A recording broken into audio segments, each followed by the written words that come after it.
Selalu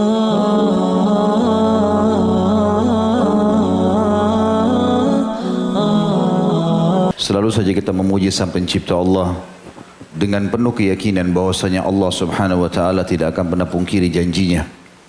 Dan kalimat alhamdulillah adalah kalimat terima kasih, bersyukur kepada Sang Pencipta Allah atas terwujudnya keberadaan kita di muka bumi ini dan segala kebutuhan kita dipenuhi olehnya. Dan Allah berfirman, a'udzubillahi minasyaitonirrajim, la in syakartum la azidannakum wa la in kafartum inna adabi lasyadid. Kalau kalian bersyukur aku akan tambah, kalau kalian kufur siksaku amat pedih. Dan juga kita panjatkan salam hormat kita, salawat dan taslim kepada Nabi besar Muhammad sallallahu alaihi wasallam sebagai bentuk kepatuhan kepada Allah yang telah memerintahkan kita untuk mengucapkan salam hormat kepadanya, dan juga agar kita mengejar apa yang Allah Subhanahu wa taala janjikan kepada kita, yaitu mendapatkan 1 kali salam 10 kali rahmat. Dan rahmat Allah sangat luas, berisi pengampunan dosa, peninggian derajat dan juga pemenuhan segala kebutuhan. Melanjutkan bahasan dosa-dosa besar kita, dan kita masuk pada malam ini insyaAllah dosa besar ke-118 tentang masalah berhutang dengan niat tidak mau membayar. Kenapa ribut? Belum dibahas sudah ketakutan. Baik, kita akan bahas bermula teman-teman sekalian di masalah keutamaan orang yang menghutangkan. Ya. Kita akan mulai dari situ dulu. Beranjak daripada surah Al-Baqarah ayat 245. A'udzubillahi minasyaitonirrajim. Ini tentang keutamaan orang yang menghutangkan orang lain, ya. Bermula daripada situ dulu. Man dzalladzi yuqridullaha qardan hasanan fayudha'ifahu lahu adha'afan katsirah wallahu yaqbidu wa yabsutu wa ilaihi turja'un. Yang artinya, siapakah yang mau memberi pinjaman kepada Allah, pinjaman yang baik atau menafkahkan hartanya di jalan Allah, maka Allah akan memperlipat gandakan atau melipat gandakan pembayaran atau balasan kepadanya dengan lipat ganda yang banyak. Dan Allah menyempitkan dan melapangkan rezeki, dan kepadanya lah kalian semua akan dikembalikan. Kata ulama tafsir, Allah Subhanahu wa taala di sini memberikan kesempatan setiap muslim yang punya kemampuan untuk meraih keutamaan ini. Allah Subhanahu wa taala menjanjikan siapapun yang menghutangkan orang pasti akan dilipat gandakan balasannya. Ya, pasti akan dilipat gandakan. Artinya kalau dia memberikan sesuatu kepada orang, Allah Subhanahu wa taala akan berikan juga kepada dia lipat-lipat, ya. Jadi sama dengan investasi sebenarnya. Dan Allah Subhanahu wa taala janjikan dalam ayat ini. Juga baginda Nabi alaihissalam pernah berhutang kepada seorang Yahudi, disebutkan dalam hadis Bukhari nomor 2200, bagaimana Nabi alaihissalam pernah berhutang dan menggadaikan baju perang beliau. Dan Nabi SAW menyelesaikan itu, Tentu utang dalam Islam tidak dianjurkan untuk dilakukan kecuali dalam keadaan darurat sekali. Tapi kita akan bahas nanti masalah itu di tengah-tengah bahasan kita, tapi kita masih membahas tentang masalah menghutangkan orang ini. Tadi saya sudah sebutkan ayatnya Al-Baqarah 245, kita masuk kepada sabda Nabi SAW tentang keutamaan orang-orang yang menghutangkan orang lain. Dalam Sahih Muslim disebutkan, Rasulullah SAW bersabda, Man naffasa an mu'minin kurbatan min kurabid dunya, naffasallahu anhu kurbatan min kurabi yaumil qiyamah. Wa man yassara ala mu'sirin yassarallahu alaihi fid dunya wal akhirah. Wa man satara musliman satarahu Allahu fid dunya wal akhirah. Wallahu fi auni al-'abdi ma kana al-'abdu fi auni akhihi. Barang siapa yang meringankan satu kesulitan atau kesedihan seorang mukmin di dunia, apapun sifatnya, hilangkan kesedihan dia dengan cara apapun selama itu halal, maka Allah akan meringankan dan menghilangkan kesusahannya pada hari kiamat. Barang siapa yang memudahkan urusan seseorang yang dalam kesulitan, di sini ulama mengatakan terutama masalah utang, maka Allah akan memberikannya kemudahan di dunia dan di akhirat. Kapan orang utang dengan kita, lalu kita mudahkan dia untuk meminjamnya, mudahkan dia juga pada saat membayarnya, memberikan tenggang waktu atau memaafkan, masuk dalam masalah ini, maka Allah akan berikan untuknya kemudahan di dunia dan di akhirat. Kalau orang memahami hadis ini, justru kalau dia mau dapat kemudahan dari permasalahannya, dia sengaja mencari orang untuk diutangkan. Dan Allah subhanahu wa ta'ala dikatakan, Allah akan memberikan kemudahan bagi dunia dan akhirat, dan barang siapa yang menutup aib seseorang, Allah pun akan menutup aibnya di dunia dan di akhirat. Jadi semua yang kurang ditutupi, bukan malah diekspos. Dan Allah senantiasa menolong seorang hamba selama hamba tersebut menolong saudaranya. Hadis ini sahih diriwayatkan Imam Muslim nomor 2699. Hadis ini sangat jelas bagaimana Allah subhanahu wa ta'ala, Nabi SAW menekankan tentang masalah mengutangkan orang lain. Bahkan ulama mengatakan diambil dari potongan sabda Nabi SAW, barang siapa yang memudahkan urusan seseorang yang dalam kesulitan, maka Allah akan memudahkan urusannya di dunia dan di akhirat. Dalam kitab syarah daripada Sunan Tirmidzi, Tuhfatul Ahwadhi, di jilid 7 halaman 261 dijelaskan maksud hadis ini, yaitu memberikan kemudahan pada orang miskin, baik mukmin maupun kafir yang memiliki utang, dengan menangguhkan pelunasan utang atau membebaskan sebagian utang atau membebaskan seluruh utangnya. Bahkan dalam hadis ini bukan cuma orang mukmin, tapi juga orang kafir. Kalau sampai dia terlilit utang, lalu dilunaskan buat dia, maka masuk dalam keutamaan hadis ini. Artinya dia akan dapat kemudahan urusannya di dunia dan juga di akhirat. Kalaupun kita teman-teman sekalian mengutangkan orang lain, adab syar'inya adalah kita jangan menagih dengan kasar, dengan keras, ya.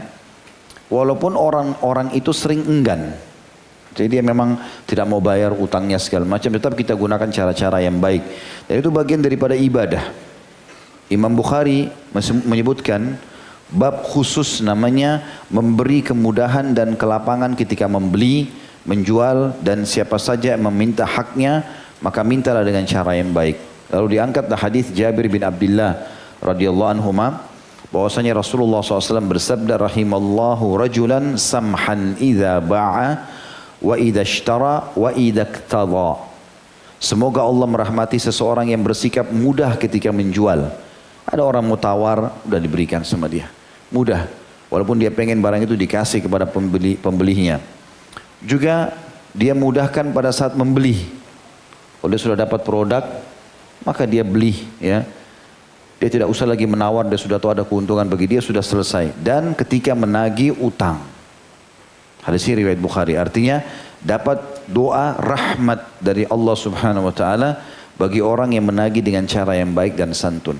Ingat, walaupun dia buruk, tetap saja kita gunakan cara yang baik. Karena jangan balas keburukan dengan keburukan. Juga di dalam hadis yang lain, riwayat Ibnu Majah di nomor 1965, dan Syekh Albani mensahihkan hadis ini. Kata Nabi SAW, man talaba haqqan falyatlubhu fi afafin wafin au ghair wafin. Barang siapa yang meminta haknya, hendaklah dia meminta dengan cara baik. Baik pada orang yang mau menunaikan atau orang enggan menunaikan. Nabi suruh itu. Dia mau bayarkah atau dia tidak mau bayar, tetap kita disuruh dengan cara yang santun. Ya, karena umumnya subhanallah kata sebagian ulama, kalau orang sudah dasarnya niatnya jahat, lalu kita jahati juga, maka akan terjadilah kejahatan melawan kejahatan, dan umumnya pasti rusak ini. Kerusakan. Tapi kalau orang itu jahat lalu kita balas dengan kebaikan, artinya tetap kita tagih dengan cara baik, bayarlah. Nanti aja saya bayar, baiklah. Kapan bisa? Minggu depan kita tagih lagi. Jadikan itu sebagai ajang ibadah. Sudah bukan lagi untuk meminta uang kita, tetapi untuk jadikan ajang ibadah. Sebagaimana juga di dalam hadis yang lain, hadis ini diriwayatkan Ibnu Majah nomor 1966. Satu hadis setelah tadi, ya. Dan juga hadis ini disahihkan oleh Syekh Albani. Abu Hurairah meriwayatkan radhiyallahu anhu bahwasanya Rasulullah sallallahu alaihi wasallam bersabda, "Khudh haqqaka fi afafin wafin au ghair wafin." Ambil hakmu dengan cara yang baik pada orang yang mau menunaikan ataupun yang enggan menunaikan. Ya, kata ulama ini paling utama masuk dalam utang piutang. Kalaupun tidak, masuk yang lain, misalnya meminta gaji, meminta hak apa saja, ya. Istri minta sama suaminya, anak pada orang tua, semuanya, sahabat pada sahabatnya. Kalaupun itu haknya dia, tetap dia minta dengan cara yang baik. Dan dia jadikan pada saat penagihan itu atau permintaan haknya adalah ibadah kepada Allah. Ya, seringkali kita temukan memang ada orang yang dijadikan cobaan oleh Allah SWT. Allah datangkan dia untuk menguji kita. Sabar gak? Gitu. Ya, jadi jangan heran kalau ada orang berbuat kejahatan. Nabi SAW saja dijahati oleh orang lain. apalagi kita. Dan itu kadar ujiannya, ya.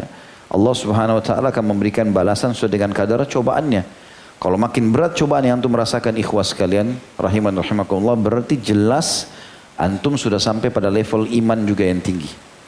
Karena begitu sabda Nabi SAW, inna idhamal ajri ma'idhamal bala, sesungguhnya besarnya kadar balasan Allah sesuai dengan besarnya cobaan. Dan juga dikatakan, kata Nabi SAW kepada seorang sahabat, sungguhnya orang yang paling berat cobaannya adalah para nabi-nabi. Lalu datang setelahnya orang-orang beriman yang dekat dengan iman itu. Dan seterusnya. Jadi makin sederhana cobaannya berarti makin rendah imannya. Ada orang kita lihat sampai tua, cobaannya biasa-biasa saja. Mungkin cuma flu, demam. Mungkin seseorang di antara kita mengatakan, enak benar bapak ini sampai kakek-kakek cuma flu, demam aja terus. Saya masih baru 30 tahun sudah terlilit utang ini, sudah punya masalah itu. Ya berarti kadar keimanan antum sudah tinggi. Jelas enggak ini? Jadi mulai sekarang jadi laki-laki yang benar, jangan banyak berkeluh kesah. Saya paling tidak suka laki-laki yang lembek-lembek, lemah.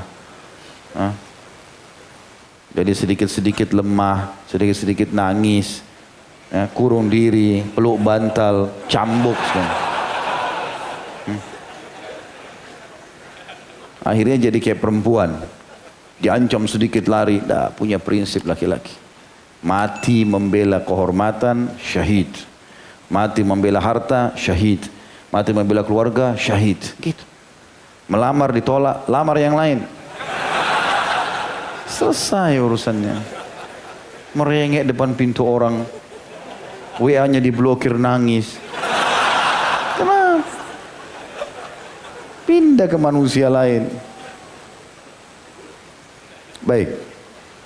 Kenapa kita masuk ke sana tuh?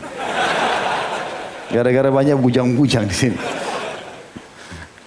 Selanjutnya surah Al-Baqarah ayat 280, Allah berfirman tentang keutamaan orang yang menghutangkan orang lain, ya. Kita masih di bab itu dulu, di bahasan itu.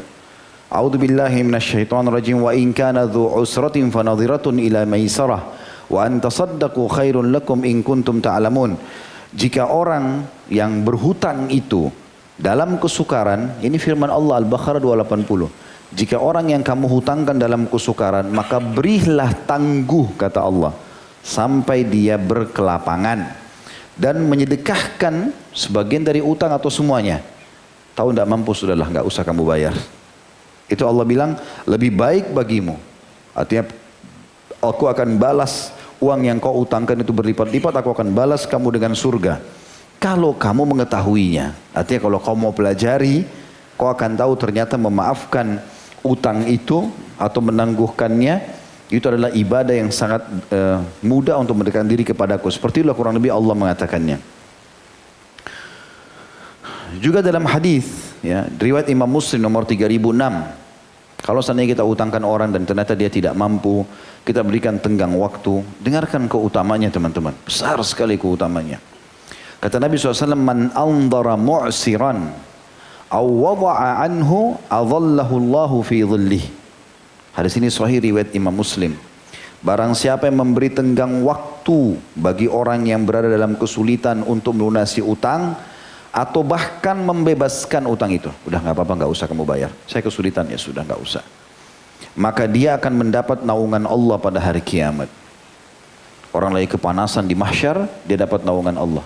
Hanya dengan maafin utang orang. Di dalam hadis yang lain, hadis sahih juga diriwayatkan Imam Ahmad. Kata Nabi SAW, man ahabba an yudhillahu Allahu azza wa jal fi dhillihi falyanziril mu'sir aw liyadha anhu. Barang siapa yang ingin mendapatkan naungan Allah yang maha suci dan maha pemurah pada hari kiamat nanti, hendaklah dia memberi tenggang waktu bagi orang yang mendapat kesulitan untuk melunasi utang, dan bahkan dia membebaskan utangnya tadi.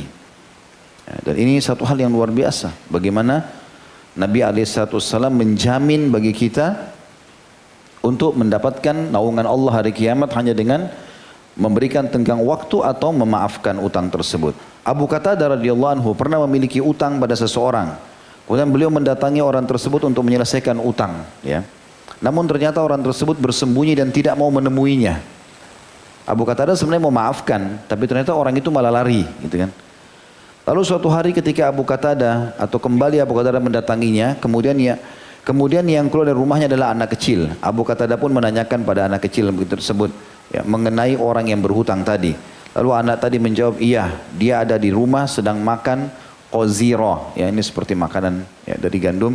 Lantas Abu Qatadah memanggilnya, wahai fulan, keluarlah. Aku dikabari bahwa engkau berada di situ. Orang tersebut kemudian keluar menemui Abu Qatadah. Abu Qatadah berkata kepadanya, mengapa engkau harus sembunyi dariku?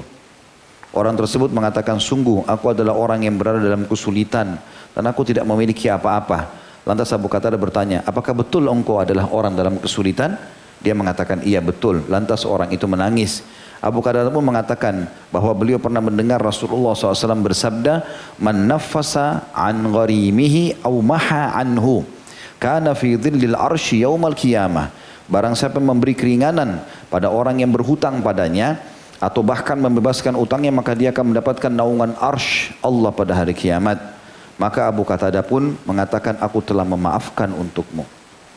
Ya, untuk mengejar naungan Allah pada hari kiamat di mahsyar. Jadi teman-teman perlu punya gambaran ya, jangan cuma memandang, oh apa sih naungan arsy di hari kiamat. Pada saat itu teman-teman, dalam surah Al-Hajj Allah sebutkan, pada saat itu orang-orang akan seperti mabuk semuanya, tapi mereka tidak mabuk. Anak kecil akan menjadi beruban ya.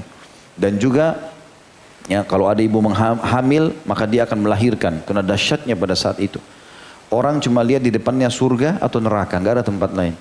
Dan kata Nabi SAW pada hari itu semua orang ya, yang melakukan perbuatan dosa akan tenggelam dengan keringatnya atau peluhnya sesuai dengan kadar dosanya.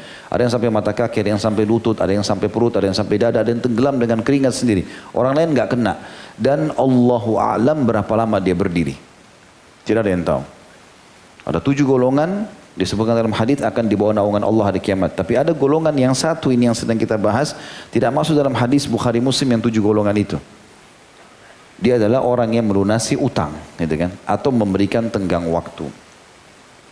Di dalam hadis yang lain riwayat Ahmad, Abu Ya'la, Ibnu Majah, At-Tabarani, Al-Hakim, Al-Baihaqi, dan juga yang disebutkan dalam silsilah hadis sahihan nomor 86 dengan sanad sahih oleh Syekh Albani. Man andara mu'siran falahu bikulli yawmin sadaqah qabla an yahilla ad-dain. Fa idza halla ad-dain fa andarahu kana lahu bikulli yawmin mithlahu sadaqah. Ini pernah saya sebutkan hadisnya, saya ulangi lagi. Barang siapa yang memberi tenggang waktu, kata Nabi SAW, pada orang yang berada dalam kesulitan, maka setiap hari sebelum batas waktu pelunasan, dia akan dinilai telah bersedekah setiap harinya sejumlah itu. Saya pernah kasih contoh, kalau masih ingat kita utangkan 1 juta rupiah. Ya, kemudian ini kalau salah Rabu lalu saya jelaskan itu ya. Siapa yang memberikan utang 1 juta rupiah, kemudian 1 bulan misalnya. Ternyata 1 bulan, selama 1 bulan berjalan itu tiap hari dia seperti sedekah 1 juta itu. Ber 1 juta modalnya ya, nilai pahalanya 30 juta. Gitu kan. Kata Nabi SAW, barang siapa yang memberi tenggang waktu pada orang yang berada dalam kesulitan atau utang, maka setiap hari sebelum batas waktu pelunasan, dia akan dinilai telah bersedekah senilai itu. Ya. Jika utangnya belum bisa dilunasi lagi pada saat tiba waktu, lalu dia masih memberikan tenggang waktu setelah jatuh tempo yang pertama, maka setiap harinya dia akan dinilai telah bersedekah 2 kali lipat nilai utang itu. Jadi bulan kedua seperti 2 juta tiap hari dia sedekah. Berarti kalau 1 bulan 60 juta. Kan 2 juta kali 30 misalnya. Tambah bulan pertama 30 juta. Berarti 1 juta modalnya itu sama pahalanya 90 juta. Gimana kalau setahun? Gimana kalau 10 tahun? Berapa banyak?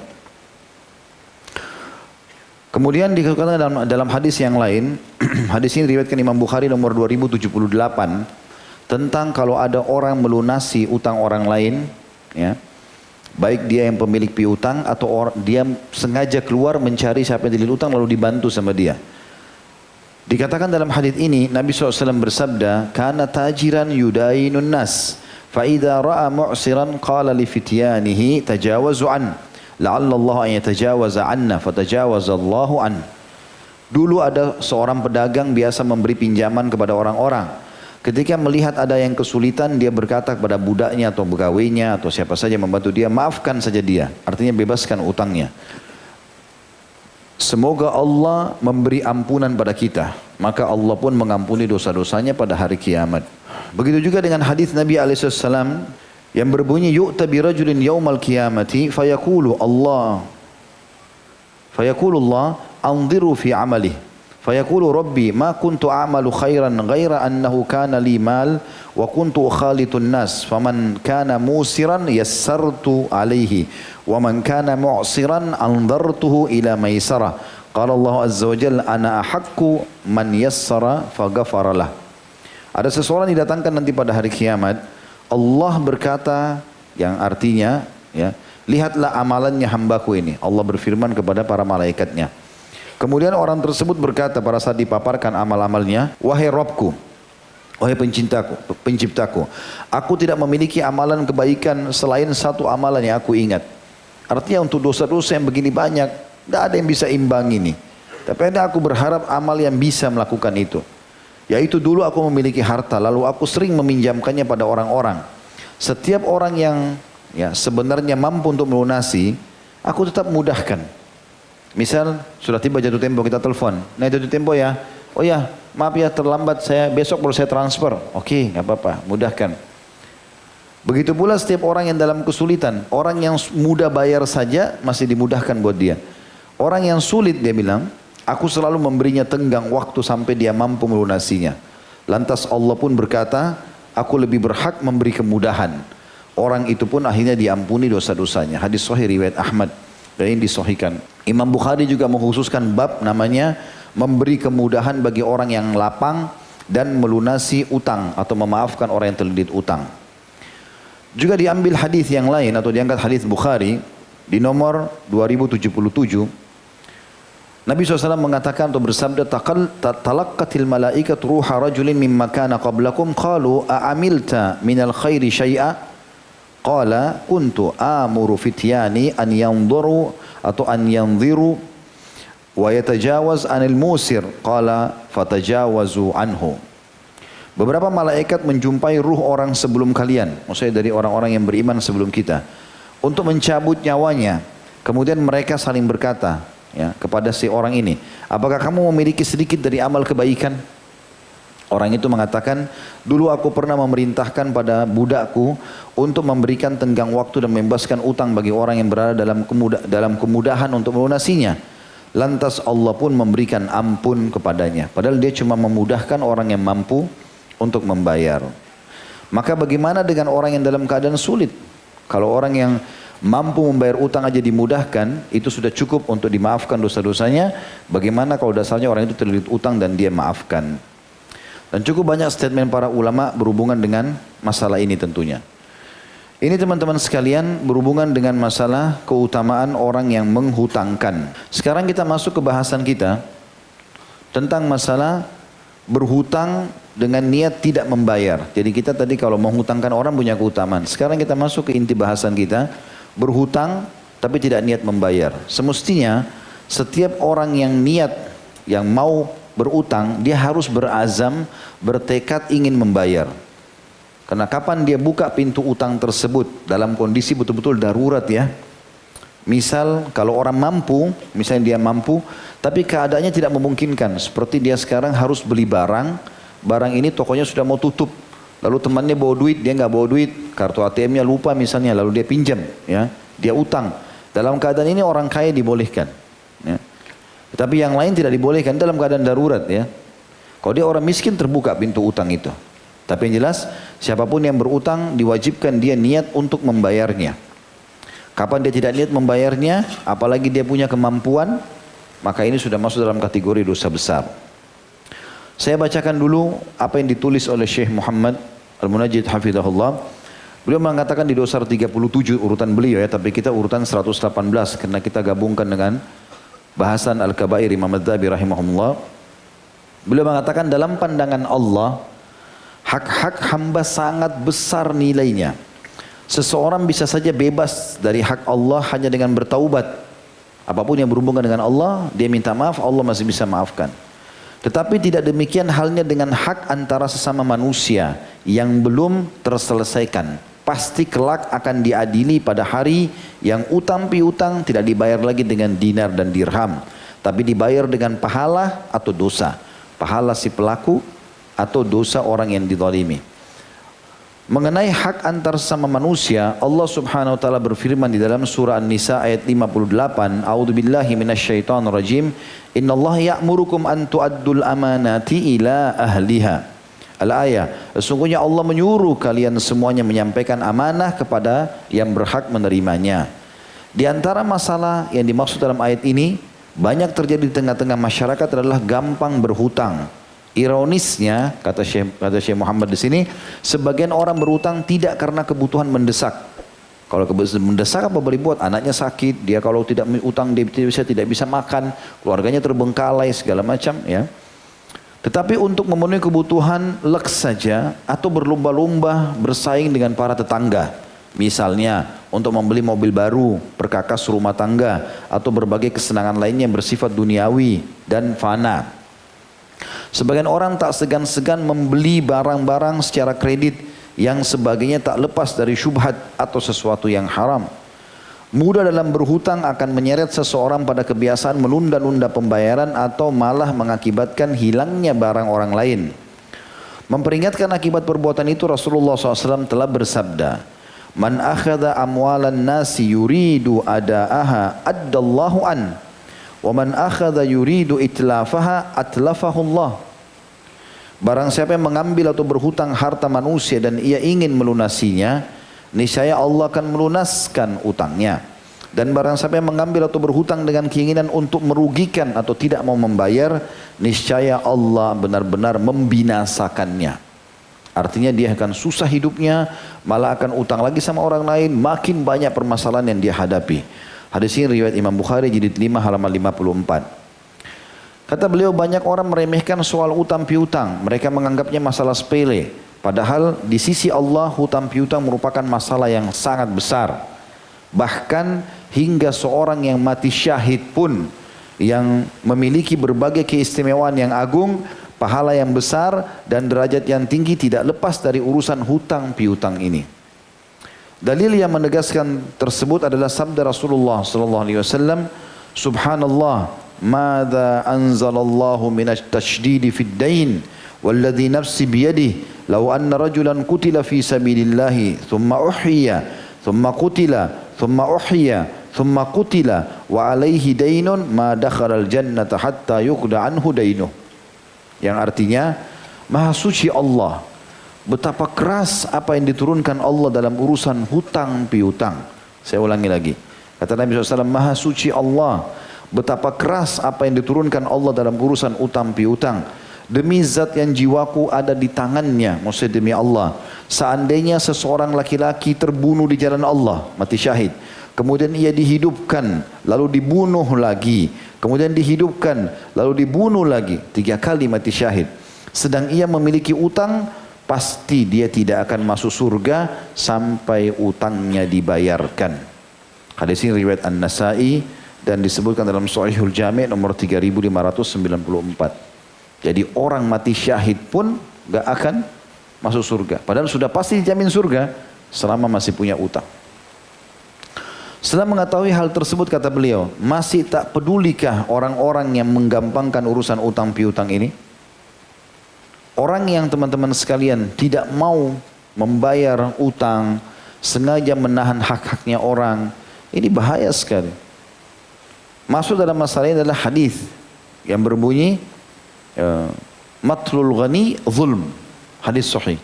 Penundaan pembayaran utang bagi orang yang mampu adalah kezaliman, dan itu dosa besar juga. Kalau dia punya kemampuan lalu dia sengaja utang, ya.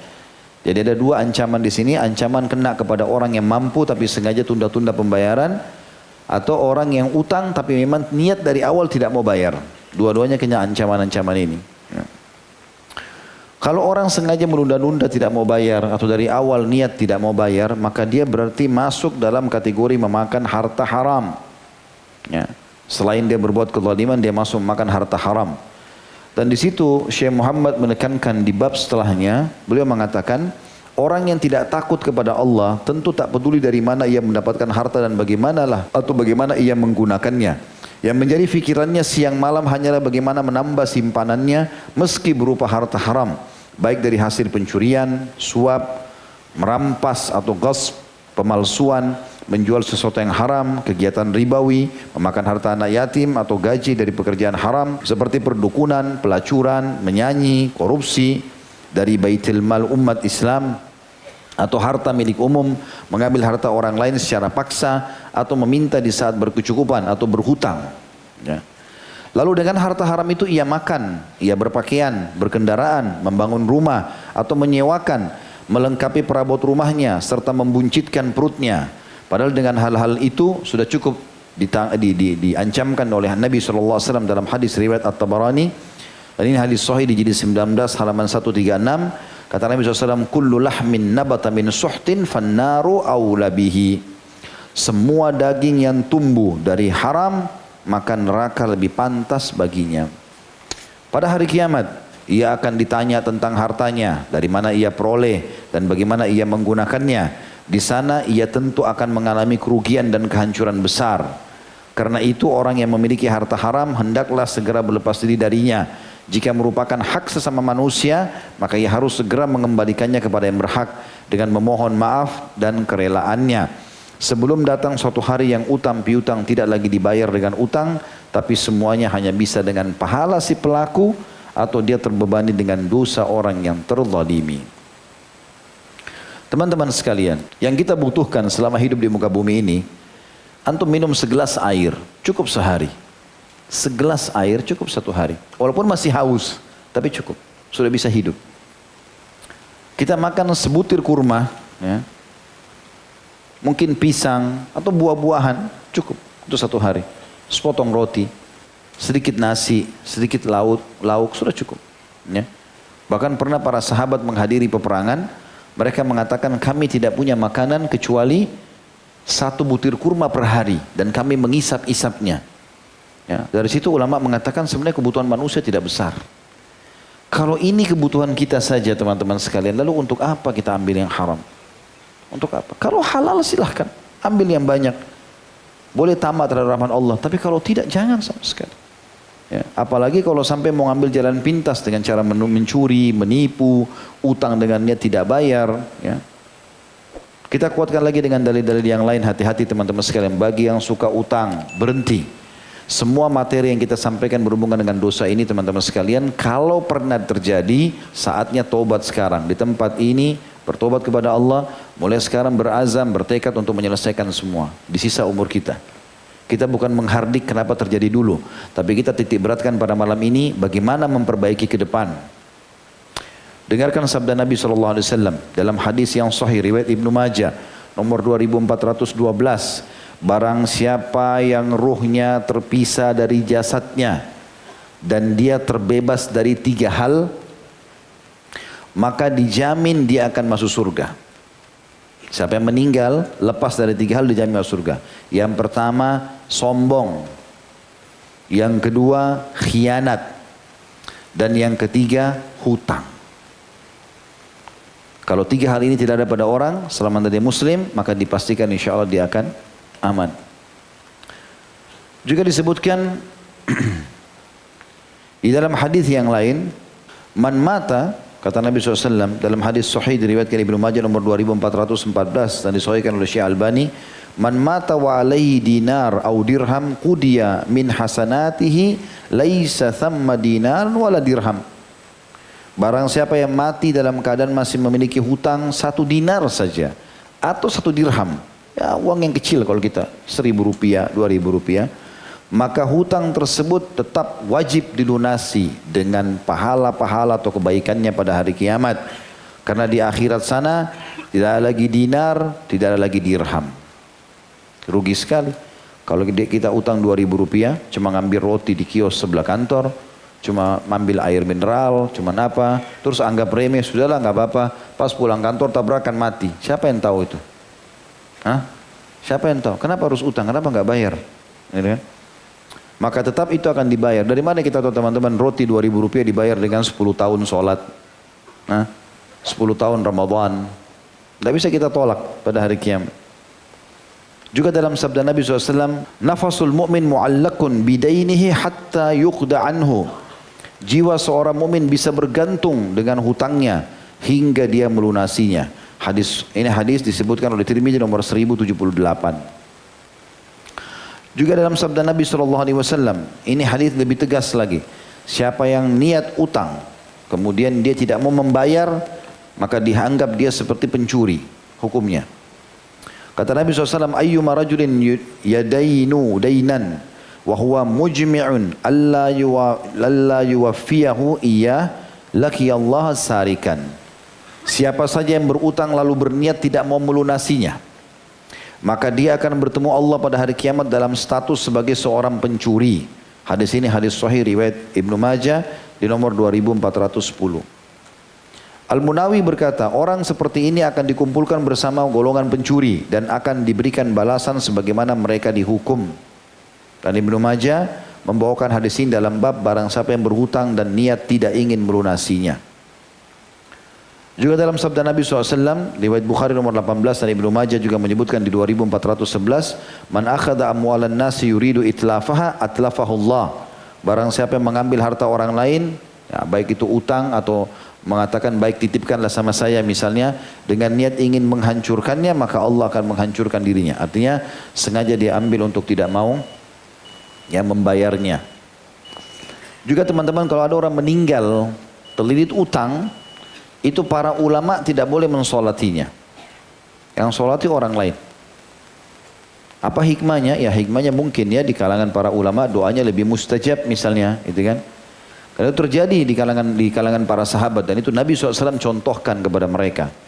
Dalam hadis Salamah bin Aqwa radhiyallahu anhu beliau berkata, kami duduk di sisi Rasulullah SAW lalu didatangkanlah satu jenazah mau disolati. Lalu beliau bertanya, paling pertama ditanya, apakah dia memiliki utang? Maka para sahabat mengatakan tidak ada ya Rasulullah. Maka Nabi SAW mengatakan, apakah dia meninggalkan sesuatu? Ada harta, ada warisannya? Mereka mengatakan tidak ada ya Rasulullah. Lalu Nabi SAW mensolati jenazah tersebut. Kemudian didatangkan jenazah yang kedua. Lalu para sahabat bertanya, lalu para sahabat berkata, wahai Rasulullah, solatkanlah dia. Lalu Nabi SAW tanya, apakah dia punya utang? Para sahabat mengatakan iya. Lalu Nabi SAW tanya, apakah dia meninggalkan sesuatu bisa dipakai bayar utang itu? Lantas mereka mengatakan ada sebanyak 3 dinar. Dia utangnya terbayar dengan itu. Maka Nabi SAW mensolati jenazah yang kedua. Lalu datangkan jenazah yang ketiga. Lalu para sahabat berkata, ya Rasulullah, solatkanlah dia. Lalu Nabi SAW masih bertanya, apakah dia meninggalkan sesuatu? Maka apa dia punya utang? Enggak ada. Apa dia tinggalkan sesuatu? Kata para sahabat, tidak ada. Ya. Maka Nabi SAW pun mensolati dia. Ya, jadi orang yang ketiga ini, Nabi SAW tanya kepada para sahabat, ya, apa dia tinggalkan sesuatu? Maka mereka mengatakan tidak ada. Lalu beliau bertanya, apakah dia punya utang? Mereka menjawab, ada 3 dinar. Ya. Maka beliau berkata, solatkanlah sahabat kalian ini. Ya, ini orang yang ketiga, waktu mau disolati ternyata ada utangnya 3 dirham. Nabi tanya, ada sesuatu yang bisa dibayar utangnya? Enggak ada. Kata Nabi, solatkan sahabat kalian ini. Nabi enggak solat. Nabi enggak solati. Tapi sebelum Nabi pergi, Abu Qatadah sempat mengatakan, wahai Rasulullah, solatkanlah dia, biar aku yang tanggung 3 dirham itu. Maka Nabi SAW pun mensolati orang itu. Jadi sampai pada tingkat jenazahnya enggak disolati. Gitu kan? Hadis ini riwayat Bukhari nomor 2289. Nah, ini luar biasa ini. Dan kita sudah tahu tadi, orang yang mati syahid pun tidak akan dimaafkan dosanya, tidak akan dimaafkan utangnya sampai dibayarkan. Ada hadis riwayat Muslim juga yang menguatkan itu, nomor 1886, kata Nabi SAW, yukfaru li syahidi kullu dzambin atau kullu dzambin illa ad-dain. Orang yang mati syahid diampuni semua dosanya kecuali utang. Begitu juga kata Nabi SAW, selalu berdoa agar terlepas dari utang. Beliau tidak mau utang sama sekali. Dan beliau jadikan itu bagian daripada syariat yang dianjurkan umatnya membaca, terutama sebelum salam, di tempat mustajab doa. Dikatakan oleh Aisyah radhiyallahu anha bahwasanya Rasulullah SAW kana yad'u fis shalah, selalu beliau rutinkan berdoa dalam salat, Allahumma inni a'udzubika minal ma'thami wal maghram. Ya Allah, selamatkanlah aku jangan sampai terjerumus dalam perbuatan dosa dan terlilit utang. Faqala lahu qail, ma akthar ma tasta'idhu ya Rasulullah minal maghram. Kok anda ini suka sekali atau banyak sekali beristiadah, berlindung kepada Allah dari terlilit utang? Apa hikmahnya ya Rasulullah?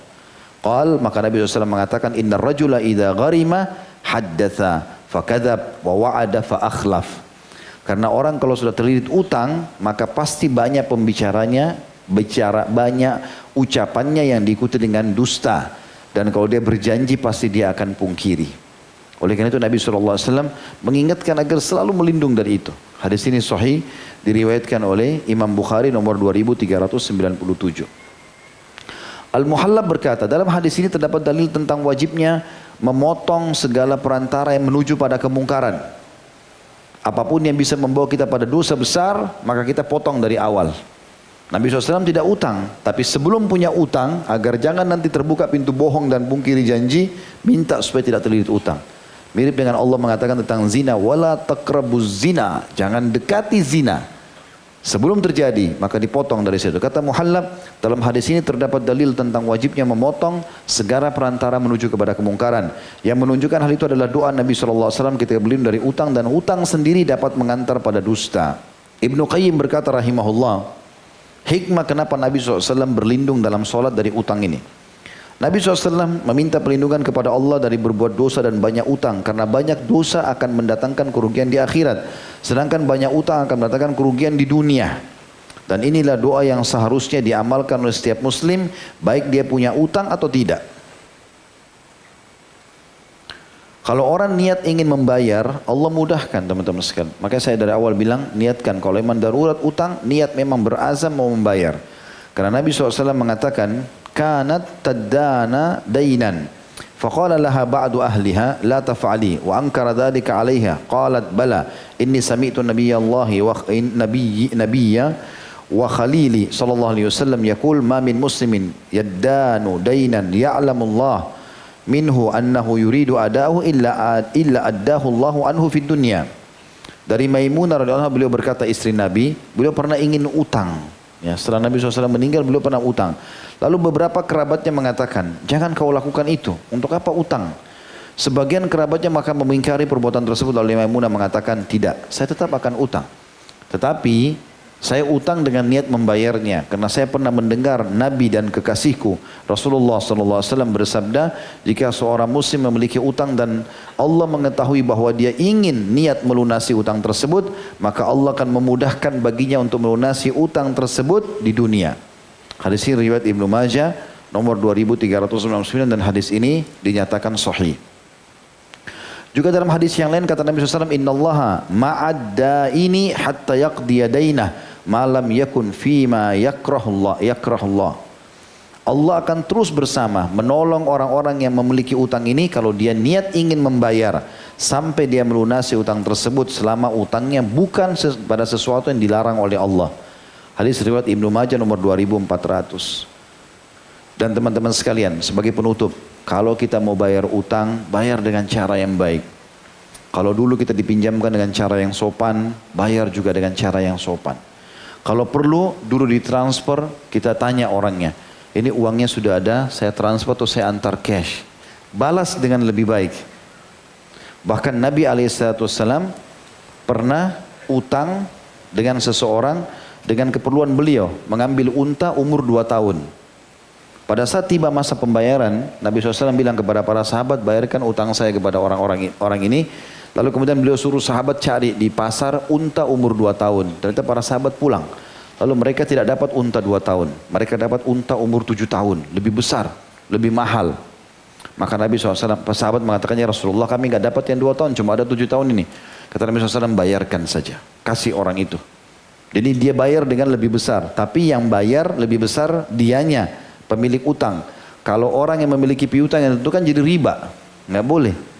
Tapi dia sendiri yang mau. Nabi SAW bayar 2 tahun, dibayar dengan 7 tahun. Lalu beliau bersabda dalam sabda hadis Bukhari nomor 2393, inna khiyarikum ahsanukum qada'a.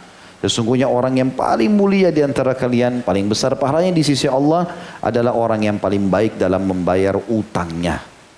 Artinya kalau dia bayar, dia berikan yang terbaik. Kata ulama, baik kemasannya, baik tata cara berbicaranya, apa saja dia berusaha kemas yang terbaik, itu akan ada nilai pahala di sisi Allah subhanahu wa ta'ala. Allahu alam. Ini bahasan kita. Subhanakallahumma bihamdika, syahadu an la ilaha illa anta astaghfiruka wa atubu ilaik. Wassalamualaikum.